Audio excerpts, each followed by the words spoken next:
A thing that you know has wants and needs in the world, and it'll not tell you any of them. Right? And the only thing you can do is cry and poop, basically.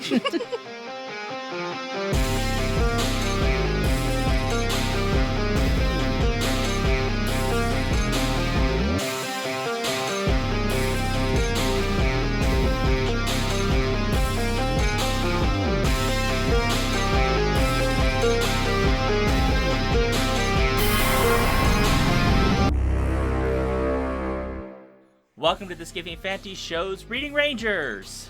Into the sky and into the sea, this child is among this world, and it will swallow it whole. It's a very hungry kid. It would seem so, yeah. It's a whole thing. It is a whole thing. I mean, the darn kid knocked over a Walmart just to take its whole produce section. Like, good God. Oh, God. A hungry kid is a healthy kid. Right. Oh, good one, Trish. I'm Sean. I'm Brandon. I'm Trish.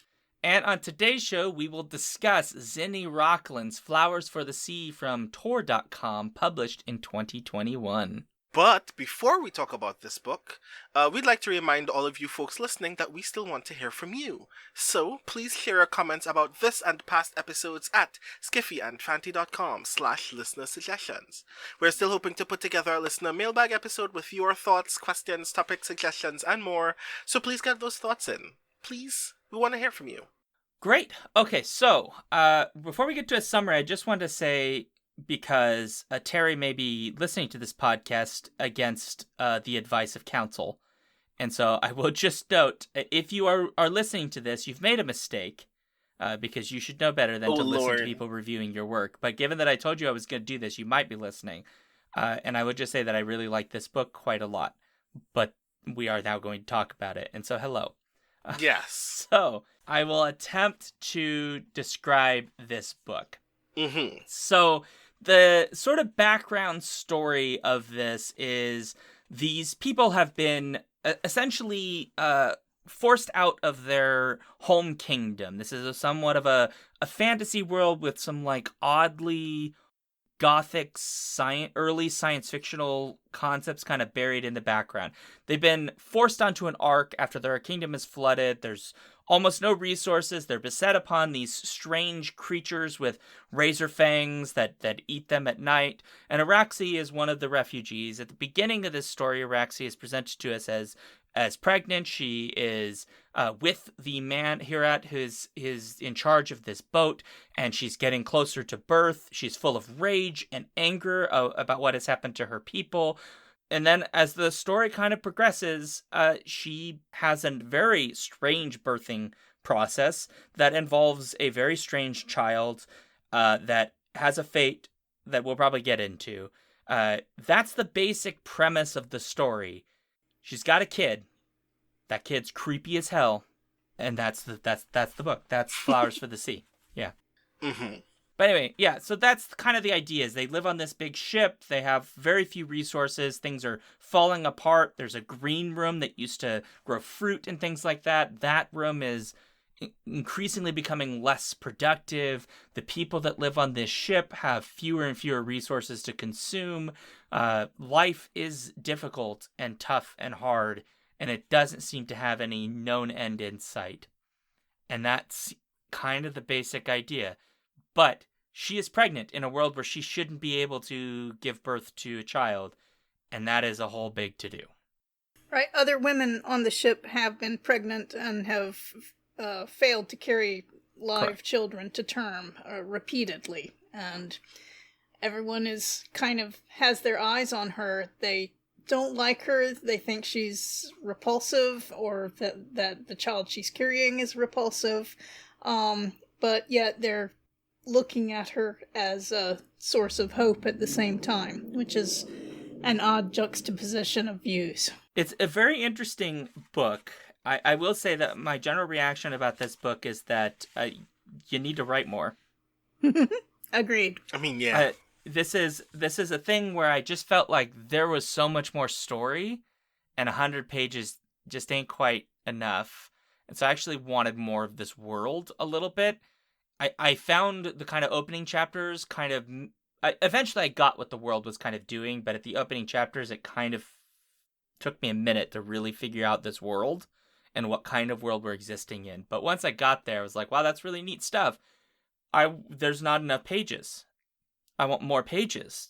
Where is more of this world? These razor fang creatures are remarkable. There's hints that there may be, well, they don't want to be referred to as mermen or mer people, but there may be somewhat of a mystical mer people that live in this world that maybe are granting her access to the sea in a way that everyone else doesn't. There's hints at magic and almost like scientific ideas that are sort of buried throughout the book. There's this massive ship, this ark that they're living on, which has multiple levels that they can refer to different levels based on what's even on them. It's a huge ship. Where did that come from? Who built that? Yeah, there was in particular an like in the early chapters, Iraxi spends a lot of time laying this kind of foundation for the fact that her people, before like essentially being destroyed by another civilization, had some level of mystical communion with other creatures that I thought was really dope and really interesting, obviously because it feeds into the questions about Iraxi's fears about her birth. But like I was also like, well, what is the thing? Does this mean that you are also do you have magic that you can do right now? Do we get to see what those things are like? Do you get to literally kill all of these people that are making you angry at this moment, because they probably kind of deserve it? And I wanted to see more of that in particular. Like, it was intriguing to establish all of these like layers of like dark, unfathomable magic in this space. That Iraxi knew that she had some kind of legacy connection to, in a world where everybody else doesn't know anything about her and naturally distrusts her. Because I wanted to see how that would juxtapose as well. And while I'm not dissatisfied that comes more as the child is born, I would have loved for Iraxi to have like a cool badass witch moment, even though she has a lot of badass moments nearing the end of the book already. Well, she does have a kind of badass witch moment literally at the very end. And I mean, I guess this comes down to I want more words, but I was like, I want to see the thing, please, like, let me see the thing. So many cool establishments are taking place in the world of this book, and I would love to see, even if it's not necessarily a larger version of this book, I would like to see more of this world in like another novella or like a future short story or something like that, because those ideas are actually really neat. I was struck by how immersive this book was. I think part of the reason that you don't get a lot of the overview is because Iraxi is so focused on the moment for a lot of it. There's a lot of talk about sensory things, the smells, a lot about the smells, the feel of the wood planking under her feet, the resonance of the sounds, it really felt grounded to me, although that may not be quite the right word since they're afloat on a ship, but it really felt in the moment, and a strong sense of place, and you could feel her physical aches throughout, and leading, especially during the horrific child birth, but leading up to that, the strain of the pregnancy, the just trying to deal with things, and the constant battle with her rage and frustration, and trying to repress that, and being able to move through the moment and trying to keep her temper or use it as needed to get whatever she needed to survive the next 5 minutes. I think the writer did a fantastic job of conveying those feelings. I do agree that the internal, because it's all told from Meraxi's perspective, and so we get a lot of her internal feelings about what's happening, that rage boiling over. I mean, she describes it that way a number of times, right? That, like, barely containing the anger and rage, even recognizing when she's pushing other people away who are actually being kind to her, and actually stopping herself from accepting the kindness at some points. Of course, some of those people turn out to not be such good people later on, and some of them are imperfect people but are not necessarily against her in the end. Mm-hmm. And I did really appreciate the amount of depth that goes into that, because one of the interesting things that happens for me when I was reading the book were there are moments when she's describing what's happening to her body, especially during the pregnancy scenes, and she describes at one point in very literal terms like really gruesome forms of like birth, like the baby like tearing its way out of her body and all of this. And while that's not literally what happens in the story, what happens is, well, calling it a normal birth is maybe, I don't know what that qualifies as, given that this child is apparently Legion. But it's an interesting way of describing how somebody, rather than just saying like, oh, it hurts really bad.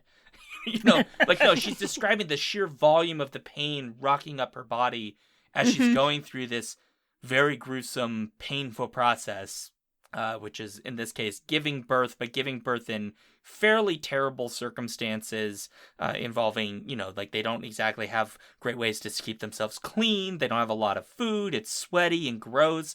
All that's kind of there. I really appreciate that hyperbole that we get from the character's internal monologue of describing that stuff, because it lends a lot of weight to kind of what happens later, especially when we start thinking about her rage, and there is rage there, but we don't really fully comprehend how much it is until like the very end, when we have her retrieve some of her memories and then also have this very aggressive, I suppose is the word, cataclysmic reaction to other people, to the ship. So yeah, it's a very interesting choice stylistically. So that's kind of what I would say. So I definitely want to speak to style. Yeah, go on, Brandon. Yeah, tell us all about style. Oh Lord, you've got it. You've got it in spades. So one of the things that I adore about this book, first and foremost, is it is an incredibly poetically written book. And that is already a very kind of simple statement to qualify. But, like, I'm not only speaking about how intensely evocative the language is, because from Iraxi's perspective, she is essentially feeling so much all at once all the time.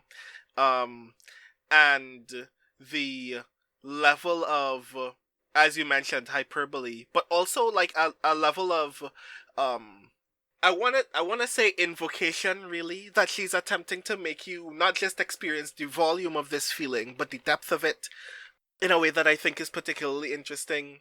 That her sensory metaphors are always not just about how big something is, but about whether it is sweet or whether it is bitter, or what those things might mean or imply about that feeling. But one of the things that also struck me is the patterns of emotion and experience that Iraxi has. That there are several times in the story where she will describe a thing that happened in the past, and then describe what it was like to lose that thing by simply saying, and then it stopped. And that happens several times throughout the book. There are several times throughout the book where the way that she describes taking an action at the end of a chapter, at the end of a beat, is this abrupt declaration that in the face of all of this frustration and anger and pain and trauma, essentially she has made a resolute decision that this is the thing that she's going to do. Even when the thing that she's doing is screaming. She's not just screaming because she is in pain. She is screaming because, damn it, I have decided that I am going to scream right now. And that really stuck with me. because it's already a beautifully written book.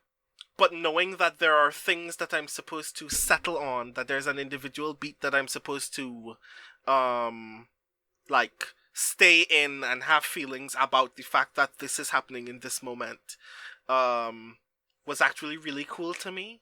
Like, it not only helped me figure out how I was supposed to read the book in that sense, but it let me know that there were things that I wasn't just supposed to continue reading through, that there was a moment that I was supposed to settle in and figure out what that meant.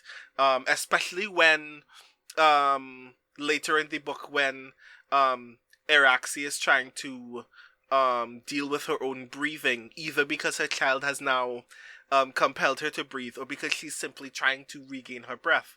I was like, are you also telling me that I'm supposed to be breathing right now? Because I'm breathing right now.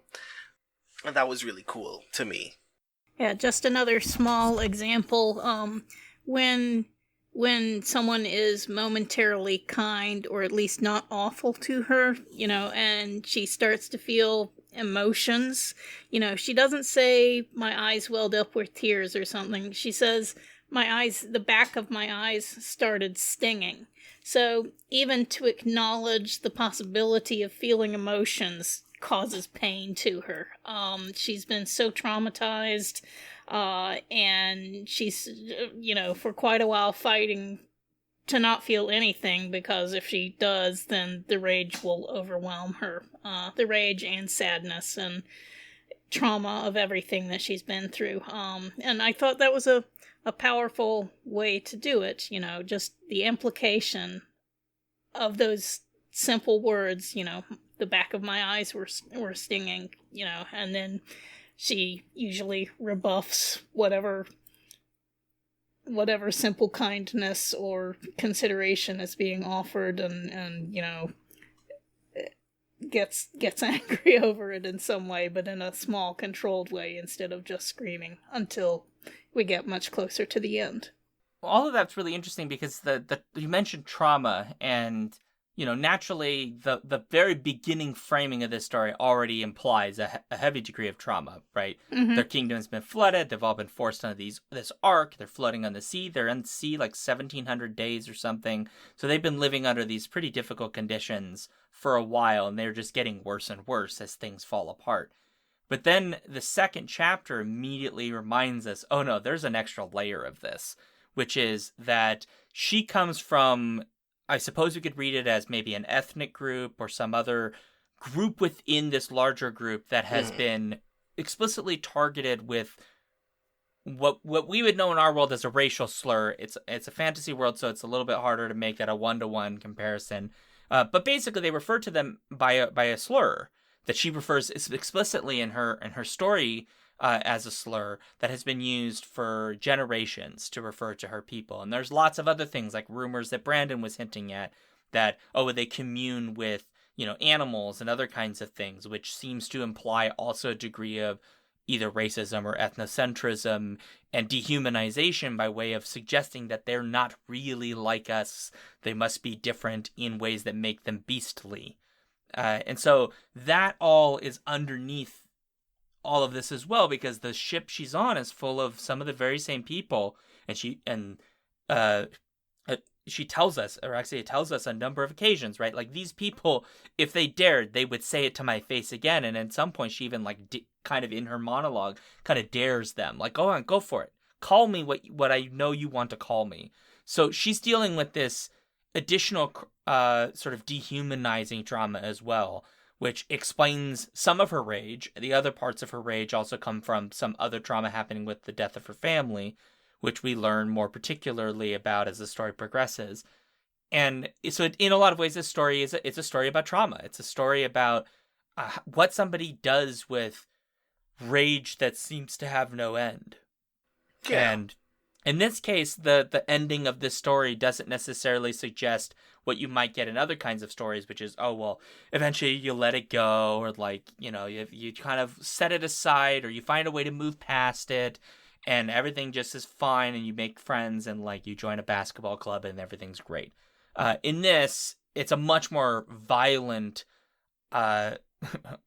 That's really understating it.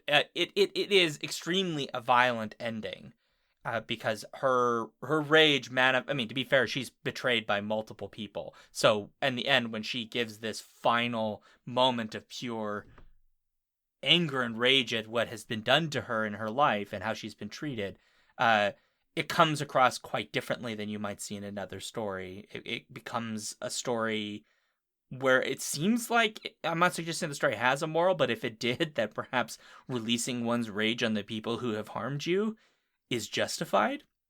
I mean, I'm not suggesting that's Zinni Rocklyn's like morality of like, yes, please go murder all the people who've been mean to you.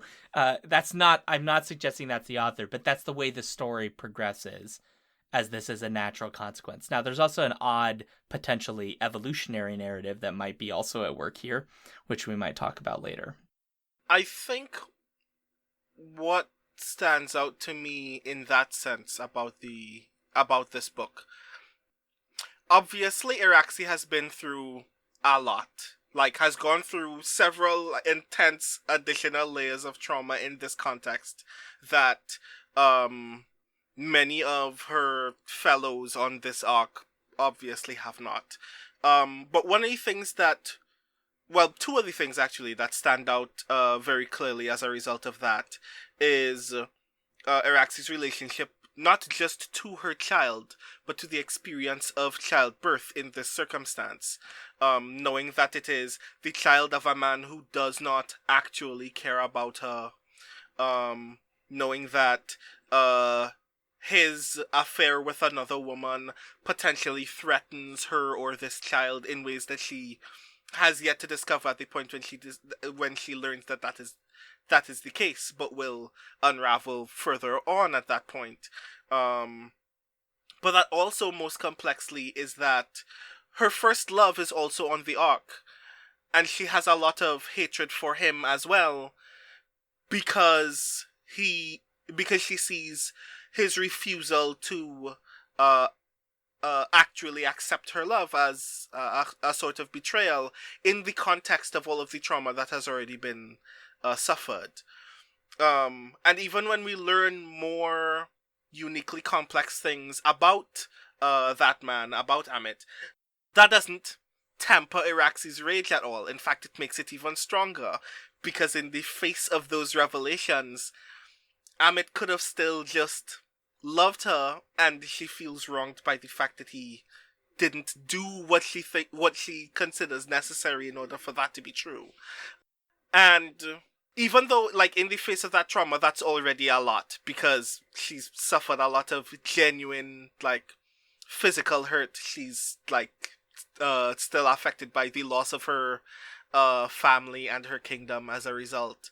There's also something, like, uniquely, I'm not sure if intimate is the word, but I'm going to use the word, about that rage, precisely because it's in relationship to those two forces, love and childbirth, that a lot of Iraxi's frustration is, in a lot of ways, not knowing if she is in fact fully loved by anyone around her, and this, like, lingering fear that, even on the more metaphysical sense, compared to the genuine physical fears that she has about this baby not being, like, mortal in that sense, is also, I guess, the kind of metaphysical frustration that Iraxi will never be able to connect to this child in this way, because this child is born out of all of these, like, complex relationships to the world itself that are born from the trauma that she's presently suffering, and she's kind of afraid of what that will mean for her when she actually brings it into the world and has to deal with it as a mother. And I found that, like, really evocative in itself. Like, I don't know a lot about bringing a child into the world, but one can Me only either, imagine. Brandon. Hard as that is to believe. Yeah. But one can imagine that this is not necessarily an extreme of the experiences that mothers have about their children. Even when we are trying to be perfectly like reasonable and understanding about the fact that bringing life into the world is beautiful and everybody actually loves children, blah blah blah. Sometimes the experience of having a child is uniquely frightening. Even when the act of childbirth is not traumatic, sometimes the act of having a child and knowing that it is yours is mentally and emotionally overwhelming for a lot of people. And I feel like I got a window into that kind of experience through this story, especially because of not only how it relates to Iraxi's suffering of actual physical trauma, but of that more emotional hurt of simply not knowing if you're in a space where anybody actually values you or values your child the way that you think that it should be valued, which I thought was interesting. I think that's really interesting that you raised that, because I found the way that it treats, it seemed like what it was doing in some ways is like exploring not necessarily the literal reality of what happens when you give birth, but the fear, literalizing the fear that one might have. Like, what if I don't have that bond with my child? Obviously, layering on these other layers of trauma that the story does, it's completely understandable for this character to maybe not be interested in bringing a child into this world. It's a rough, horrible world, and the people around her don't necessarily like her, and how they're going to treat your child. The story kind of hints at this a lot of times. But then there's the other angle of this, which is that, I mean, no offense, but this kid creepy. This kid is super creepy. Indeed. It comes out, well, first off, it doesn't move for days, which apparently is really unusual in this world. I will just note, I read a review that was like, the pregnancy is not realistic, and I was like, well, neither are giant flying squid monsters with razor teeth, so I don't know what to tell you. I will state this opinion aloud only because I also saw that and went, I'm pretty sure there is a woman somewhere in the world who thinks that her otherwise perfectly normal pregnancy is not realistic and is often perhaps very afraid of the experience of what other people are probably seeing as perfectly normal, because there is an expectation that that she may have, or that we may have given her, about what it's like to bring a child into the world. And when after she's left the hospital, it's like, my child is staring at me and I don't know how I feel about that. Yeah, maybe that's Damien, right? Like, it's like the son of the devil. You never know. Yeah, like, my child was crying for an hour previously, but then I offered to breastfeed the baby and it just stopped making any noise. But also, like, this is a creature that can't communicate with you, right? Like, you have this little thing come out. A thing that you know has wants and needs in the world, and it'll not tell you any of them. Right, and the only thing you can do is cry and poop, basically. And, like, you can figure out some signals there, but, like, you have no connection to the mind of this creature. Whereas in this story, right, Araxi does, right? There's this, like, legion of voices that enters her mind. There's a reason for it in the story, but it adds this extra dynamic of, not only is there that fear of, like, I'm bringing this child into the world, am I prepared to be a mother? Or worse, like, does this even make sense? Like, there's a moment early in the story where she basically implies, like, she kind of wishes that it had just been like any other pregnancy on this ship. It had just been a miscarriage and been done. Because there's just a lot of questions that there are no good answers for. But then this baby speaks to her with a legion of voices, and also has her sit in, like, a tub full of cactus goo that also, I think if I read the story correctly, administers, like, anti-anxiety meds and sleep meds through its pricking. Yeah, something like that. It was not laid out. It was a little hard to figure out implied. Sometimes what was happening. Yeah, more implications than outright statements, but no clarity, just vibes. Yeah, a whole lot of feelings about this. I mean, go on. Yeah. Some women during their pregnancy do feel like there's this parasite in them. You know, they have no control over what is going on in their bodies, or very little. And this thing is growing inside them, you know, siphoning their energy. It can be pretty freaky. And yeah, actually, for a while, I guess the cover is a giveaway. With the, you know, woman with the tentacles around her. But just from the text, you wouldn't be sure from the beginning of this whether this really is a very unusual pregnancy, or if she's just having very bad feelings about it. You know, is she really birthing some kind? Is she really carrying some kind of sea creature hybrid thing, or is she just having fairly normal concerns about a very difficult pregnancy? Or both. Or both. Yeah. Absolutely, or both. Yeah, and it becomes clear later that, well, yes, she actually is going through something really unique. But yeah, there's a lot in there about how difficult it can be, and you know, especially for her with this situation of being basically alone on the ship. She has a few people she knows, but most of them either hate her or have a very difficult past with her. And the midwife, I can't remember her name, you know, she's being professionally kind to her as a part of the treatment, but you know, Iroxy can tell she really doesn't like her.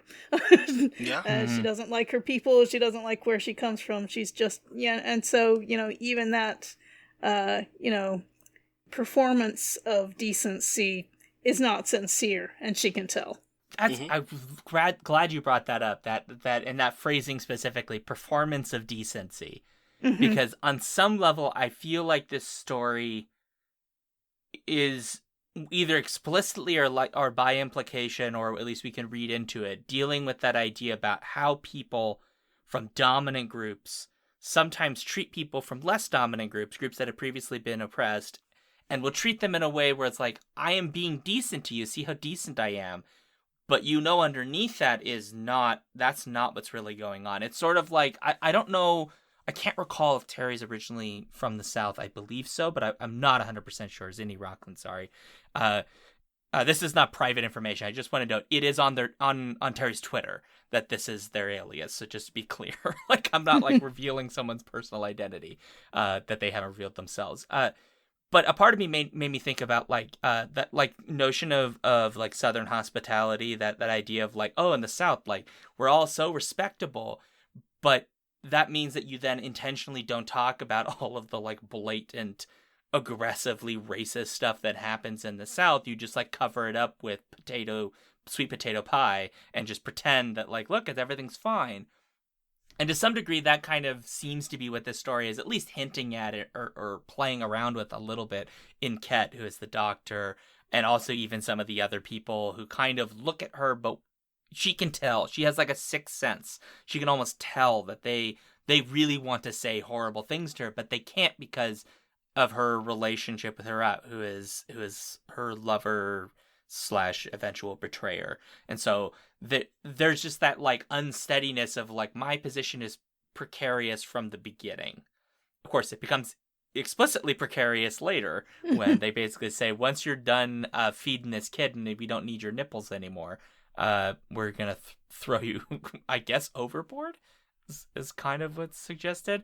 Yeah. I will say that at no point did this story abandon, though, that idea of the baby as almost weird parasitic creature, because the second it starts, you know, feeding, it gave me like serious Aliens vibes.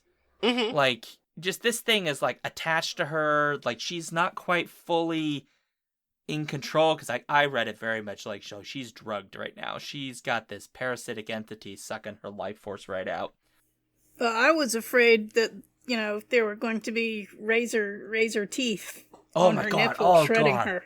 I mean, I was seriously worried what was going to happen when it started nursing. Yeah. Is that a thing that women worry about too? That like their newborn babies will have like one evil tooth?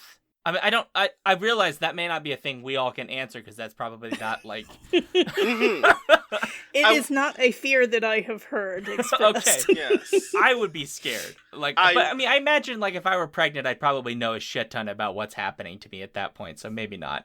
I But- mean, I'm sure a lot of people don't know as much as they think they would like to. Well, And that I was on think- Twitter. Did you not see that about the weird things men have thought about pregnancy and periods? Oh my God. Well, yeah. I mean, men tend to be ignorant about a lot of things in this world. I was shocked. I know I didn't get a good sex education in school, but I was like, Oh, wow, yeah. you all believe some utterly bananas things about women's bodies. Yeah, well, you read some of the really ignorant things that some people believe about rape and pregnancy, and it's just so many. Yeah. That the body knows Really- it has a way to shut that down as she was down. Jesus Yeah, Christ. yeah. That fucking guy. Jeez. And other stuff. It's Yeah. just crazy what some people believe, and will defend as knowledge, even though it's just who knows where they got this weird gossip stuff from. Okay, so back to the book. Yes. Sorry. No, that's not your fault. That was my fault. I took us on a tangent. That's on me. So am I off base in kind of reading that idea of the performance of, shall we say, civility?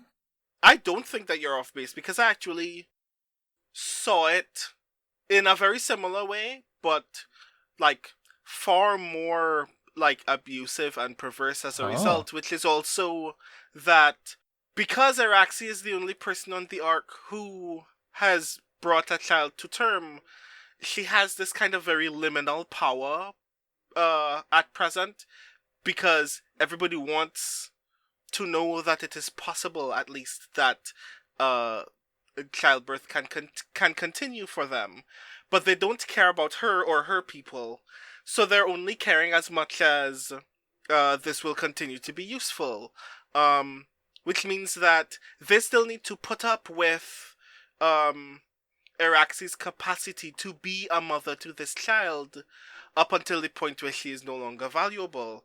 And Araxi knows that and is playing into that as often as possible in order to not only to ensure that this experience doesn't end for her, because now she knows at this point, after her hearing Ket and Hirat plot against her in private, but also because she knows that taking advantage of that civility is still an act of revenge. That if, even when she knows that they are deliberately causing her harm, like I think very deeply about the scene where Ket is administering sutias after the pregnancy. And it is obvious that Araxi is in a lot of pain, but she's going out of her way to not let that show. Because if she let these people know that they're obviously hurting her, then they still win. And it means that she has to put on a brave face throughout, which still sucks. But the fact that she is aware of that and is willing to leverage that personally as an act of revenge on her part, as her saying that these people will not have power over her in that way, is actually really radical to me. Yeah, well, I think it's a pretty natural reaction to put a bold face on it, to not let people know that they're hurting you. I mean, that's the thing I got told, when I was teased pretty badly in junior high. You don't react and they'll leave you alone eventually. It's not a unique reaction to her, but she was definitely good at it. Sure. Oh, what I was thinking before, with the them plotting to get rid of her, the moment when she sees Ket holding the child without Araxi's permission, I was kind of like, is this it right here? Are they gonna try and throw her off the boat right now? It was And so no wonder Roxy had such a strong reaction. And then the child also. Yeah. What's interesting, you raise the child because the child has this god-awful scream, which... makes people's ears bleed. yeah, like people's ears bleed. Like this child has some lungs, let's just say. You thought you didn't enjoy being in a food establishment with someone else's baby before. Imagine if that baby could cry and you started bleeding from the ears. I mean, imagine being stuck on a plane with this baby. Mm. Oh, well, I mean, God. there will come a point where you're stuck on the plane, and then there'll come a point where you don't have to think about the plane anymore. I mean, you'll be dead, probably. True. Yeah. By the way, I'm not actually complaining about babies on planes. I've been on planes with babies that cried, and sometimes it's annoying, but whatever. Like, it's not that big a deal. Grow up. I've never met a baby that's more annoying than the plane itself. Yeah, I've never done that. But let's be very clear. If this baby from Flowers to the Sea were on the plane, you would have legit complaints. If this baby screamed, I'm sure glass would break and, like, the cabin pressure would suddenly change inside. It's like, it's a lot. It's a lot. Right. Yeah, I mean, it's interesting there's that at the beginning of the story, like, clearly it's fantasy. It's got fantasy elements, but some of the elements, it's sort of subdued in a little bit, right? I mean, it's clearly a secondary fantasy world. They're on a big arc ship, so there's those little elements there.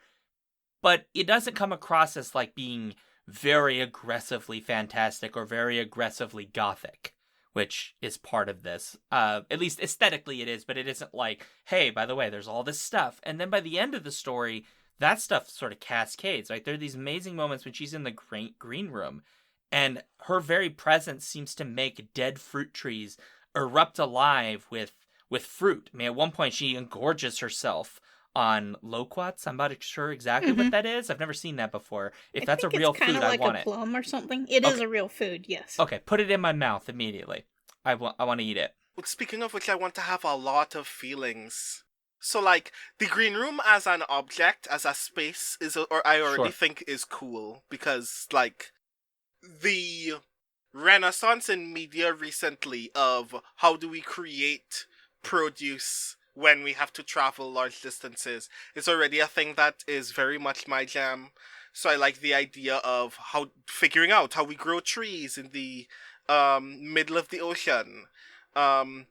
But not only do I enjoy that the fruits are real, pomeracks are in the book. They are. Yeah. They are. I have a lot of feelings about. So, Zenny Rocklyn is Trini. Yes. So I have a lot of feelings, obviously, first and foremost, that this is a Trini book, and I feel, even when it is not very obviously about Trinidad, there are things about that experience that, like, if I handed Flowers for the Sea to a Afro-Trinidadian woman and asked her what she felt about this book, I'm sure a lot of those experiences are just, like, obvious to them in the exact same way. But, like, me personally, I'm always just really jazzed to see, hey, there's this little part of Trinidad and Tobago in this book, and it's not a big deal, but it's a big deal that it's not a big deal. So just knowing, hey, there's a Pomerac tree in this book, it did a thing personally to me as a trainee reading it, because that's the first tree that dies when she describes those trees. And I'm like, oh no, not this one. Take the loquats. I don't care about that. I've never had one of these. So that hit me, and that's all I'm saying. So I'm curious what people made about the ending of this, because it's violent, and if you've listened this far along, you're fine with spoilers, I think, at this point. But she destroys the whole ship. Yeah. Right? She has this communion with her Legion demonic daughter / gothic water princess god thing, and grows gills, and then basically goes up to a razor fang and, like, hangs out on its plumage on top of its head, and then has the entire ship destroyed. And that's kind of where it ends, is that sort of idea. So there's a hint that there's going to be some new something, some new world is emerging, as it were, perhaps quite literally from the sea, or perhaps emerging into the sea. What did people make of this ending? What did you think about how this ends? I thought, good for her. So, like, rage is a difficult thing to quantify in fiction because everybody feels angry in different ways for different things and responds to it differently, and it's obviously very different. Like, several different people read this book and obviously respond very differently to whether this rage is justified. I personally believe that it was. Like, the thing that stuck with me the most is that the last words that Araxi says before they destroy the ship is, she turns to Amit and says, I loved you. Past tense. Yeah! One, the past tense. Two, that is ultimately the trigger for the violence to come. That even if all of this trauma were still to exist, at the very least, you could have not been a coward when I needed you to not be a coward and just love me the way I loved you. I think he was right. Screw all of those people. Well, most of those people just deserve to die because they're terrible people anyway. But the wealth of the rage that comes from Araxi in that moment to say, I do not want to share space with anyone that obviously does not care for me in this moment. Especially after having been told by her child, by whatever entity this child is, that her rage has value. For her to decide that this is the value of that rage after having previously acknowledged that she doesn't know what it's going to do or what her rage is supposed to be useful for, and her deciding, well, it is useful, so I'm going to define its use, and its use right now is screw all of these people for not giving a damn about me. I dig that a lot. I just wish I could have seen them die. That's the part that bothers me. I just wanted to witness the carnage on this goddamn ship. They get eaten. It's like I'm that, sure, that right? movie Deep Rising. You ever seen Deep Rising where the giant squid octopus monster I eats have them not. alive? I will add that to the list of things to see. But like the joy for me is, of course they got torn apart, right? But after reading this already beautifully written novel, I would like to see all of the powerful, evocative ways that City Rocklyn would like to show me people getting their bodies torn apart by razor fangs. Razor fangs. Right, Yeah, razor fangs are what they're called, yes. I just wanted to see it. Because they deserve that. I wanted to witness it, please. Please, you could have just given me the scene of all of these people having their limbs torn off of their bodies. But no. I guess I have to wait. Imagine it in my brain, even. Like, you trust my brain, I trusted yours. Then you could have just given me the goddamn scene. I just wanted to see them be torn apart. Please, please. I'm not quite sure whether the people deserved it. You know, it was perhaps the rage was certainly welcomed by the sea creatures, and I do wonder if perhaps they might have exaggerated it in her or encouraged it in her.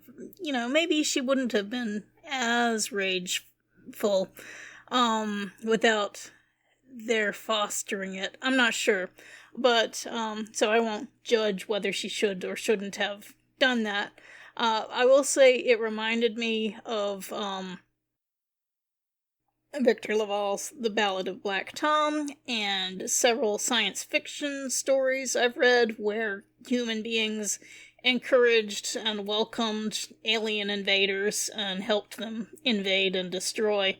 I have seen that theme a lot more in the last 10 or so years, maybe 15 years or so, where, it's perfectly understandable that some people would want to tear it all down and destroy it all, have their current world destroyed and at least turned topsy-turvy,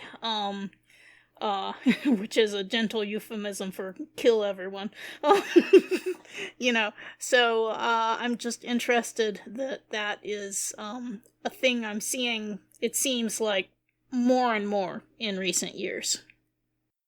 So I actually really think that you mentioned those works in particular, because part of the reason why I like Flowers for the Sea, part of the reason why I enjoy that that's the way that it ends is in part because there is something kind of uniquely interesting about the idea that when we are given that kind of power, this is the thing that we will do with it. Not all the time, but I feel like the thing that is obviously cool to me personally is not the idea that the end result of giving us this kind of power is obviously rage, even though I do think that those characters deserve it, because a lot of us deserve it in the real world. But that we are given that power in the first place, and then given the freedom to decide what we want to do with it. And that's what I respect in Iraxi's decision most of all, even though I still want to see all of these people be decimated. Because even when Iraxi is told that her rage is a tool that will be used by these other creatures and these other forces in this way, and even when she is told that it has a value that they are not going to qualify for her yet, she still ultimately decides that she's going to use it. And no one stops her.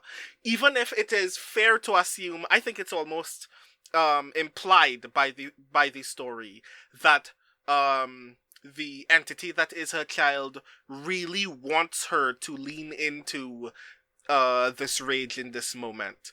And that might potentially be a bad idea for her in the long term. But it doesn't stop her, which means that ultimately she has finally been given power in this book. Which is another thing, interestingly, that I wanted to touch on about this book as well.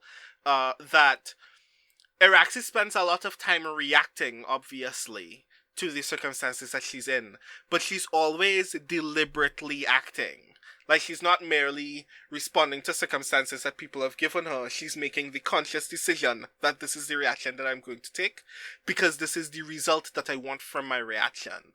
And in a literary landscape where we often speak down to the idea of reaction being a valuable narrative decision, I feel like that's what makes Iraxi stand out to me as a character. The fact that even when on a narrative level, on paper, she's just reacting to her circumstances, every decision Iraxi makes is a purposely deliberate one with a deliberate goal.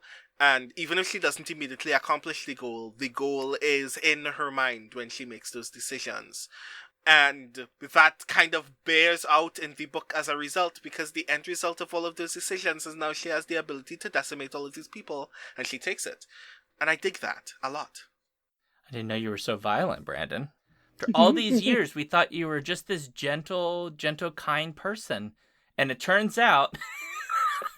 What I am sure you are vaguely aware about is that most, if not all, marginalized people that you will ever meet in this world have within them a small black heart full of rage. And the only reason why you love them is because you haven't incurred any of it yet, because you're a good one. Well, I don't plan to. Exactly. I feel like I'd have to do some real damage to my psyche to get you to bring your rage upon me, Brandon. Yeah. It would take a lot of effort. Yeah, you'd have to cross a lot of lines I don't think you're physically capable of to make me angry. So in all of that, one of the things that immediately made me think of, Trisha's mentioning these books, and then Brandon, you were kind of talking about, vengeance and rage and the way that this book approaches it. It made me immediately think of Nella Hopkinson's Midnight Robber. Mm-hmm. Because it's a different journey for the main character, but there are some vague similarities in terms of the source of some of that rage. There's some significant differences because they are very different stories. But it made me think very much at the end when the main character Tantan, who has taken on the role of the Midnight Robber, gender swapping the Midnight Robber, is beset upon by her stepmother in a tank, like a cobbled together tank. Because she killed her own father because her own father did pretty horrible things to her, and she protected herself, killed him, and this woman wants her dead. And the end of the movie kind of deals with the book. Well, it should still be it should be a movie. The end of the book really kind of explores like the alternate version of where that rage goes. where it can sometimes blind us to, or it can sometimes make us unaware of the harm we're sometimes doing. This story is not that, because I think it's fairly clear that by the end, the people that are being destroyed mostly have done irreparable harm to Iraxi, or at least to Iraxi's people, and will do it again. And so, while maybe I feel bad for like her ex-lover, who is just seems like an idiot, it does come from a different source. But it made me think of that. My only complaint with this book is it's kind of similar to what Brandon, you were saying. I just think there needs more for the ending. I don't necessarily need to see like viscera, but there is more of that in the book, so it does raise the question why it's not there at the end too. But I would like to see a little bit more build up to that particular ending. I think it's just a little too short. I feel like there's more story here that wasn't written or wasn't asked for, that should have been asked for. And I just write more. That's it. Just like give me more of this world. Like, come on. Yeah. I will differ from you two. I rather liked the abrupt ending. It feels like it was so horrific that even Zenny Rocklyn could not go there. Oh. You know, it was just mass destruction all over, and you can just imagine that. Like, I do want to be clear, though. I'm not saying that the ending is bad or Correct, disappointing by any means. I'm just stating that I'm very selfish. I do think it's curious, like, Trish, that you're raising the ending kind of a little bit abrupt, but it is curious that the ending is the least visceral part of the story, but the descriptions of pregnancy and being treated for being pregnant, being checked for being pregnant, are way more visceral. There are multiple scenes when Ket is checking Iraxi's body, and I'm going to leave that there, that are described in very uncomfortable terminology. Yes. And that's so curious because the moment when you'd expect that, the normal story expectation would be what Brandon is kind of calling for, which is the people being ripped up and their arms flailing everywhere. And that's oddly enough, the least visceral part of the entire story in terms of gore. Interestingly enough, Yeah. I actually think the juxtaposition between those two moments are very interesting for two seemingly contradictory reasons. Oh, okay. One being that obviously Iraxi wants us to care about how overwhelmingly hostile it feels for her to be violated in this way on a regular basis. Sure. In this space. Whereas when these people die, they don't matter. At least to her. Yeah. But alternatively, I think that Zenny Rocklyn wants us to not leave anything to the imagination about Iraxi's violations in this space, whereas the story trusts us to do all kinds of nasty things to these people when they die, because at this point we think that Iraxi has earned this. Which I think works. Again, I think that is very, very powerful. My thing is just that I'm very selfish. Zin, I trust you. I want to hear you describe all of these people die the way that you've described everything else, please. That's the news story. Well, we got it. You think we did it? Yeah, I'd say so. Yeah, you feeling good, Trish? Yeah, I'd just say I think both of you two read the text. I listened to the ebook, which I got from my wonderful library, and I definitely recommend it. It really carried the weight of it, I thought. Oh, that's good to hear, because, gosh, this would be a hard one to narrate. I'm very curious about the audiobook all of a sudden, because I'm very curious who read it. So who was it read by, Trish? Amina Korama. Uh-huh. Koroma. Interesting. Nice. Well, okay, we did it. That's it, folks. Yay. So if you'd like to let us know what you thought about this episode, head over to skiffingfanny.com/listener suggestions. You could also suggest a book you might want us, or novella, as in the case of this episode, that you'd like us to cover. Because, sure, why not? There's lots of stuff to read. Follow us at Skiffy and Fanty on Twitter and Instagram, and do get the newsletter run by Stephen Geigen Miller at skiffyandfanty.com/newsletter. And if you enjoyed this episode or our past episodes or only one of our episodes or 6 of them, and you feel like supporting us, patreon.com/skiffyandfanty is the number one way, and the second way would be leaving good quality 5-star reviews on the various pod places like iTunes and other such individual spots. You can find me at Sean Duke on Twitter, SeanDuke.net, Alphabet Streams on Twitch, and patreon.com/thejoyfactory. You can find me at The Rising Tides on Twitter, patreon.com/TheRisingTides, and on SpeculateSF.com, where I currently GM Fractal Spire, a Girl by Moonlight actual play. And you can find me, Trishy Matson, most easily on Twitter at PE Matson. Well, awesome. So I will let everybody know that I have also grown gills recently, but Excellent. they only allow me to breathe in a vat of Dr. Pepper. You know what? There are worse sodas to have to breathe through. Well, I can't breathe through any of the others. It's only Dr. Pepper. Yeah, If you put water Dr. in there, Pepper I I drown. can do. Dr. Pepper I can deal with. Okay. That's fine. It's just carbonated prune juice. It's no big deal. Yeah, It's got a prune juicy like flavor. Come on, you know I'm right. Yeah, it's something. Nobody Somewhere believes me. somewhere in that range. Yes. I mean, I'm old enough now that I can say prune juice is good. Whatever. Ah, fair enough. Or is that after 40? I would say quite a bit after. Oh. But I mean, you do you. Oh, shoot. Well, look, I already feel like I'm 5,000 years old, so I like prune juice, and I don't care what anybody thinks. You don't have to justify your desire to live an old man's life to me. Excellent. And on that note, awkward ending and scene.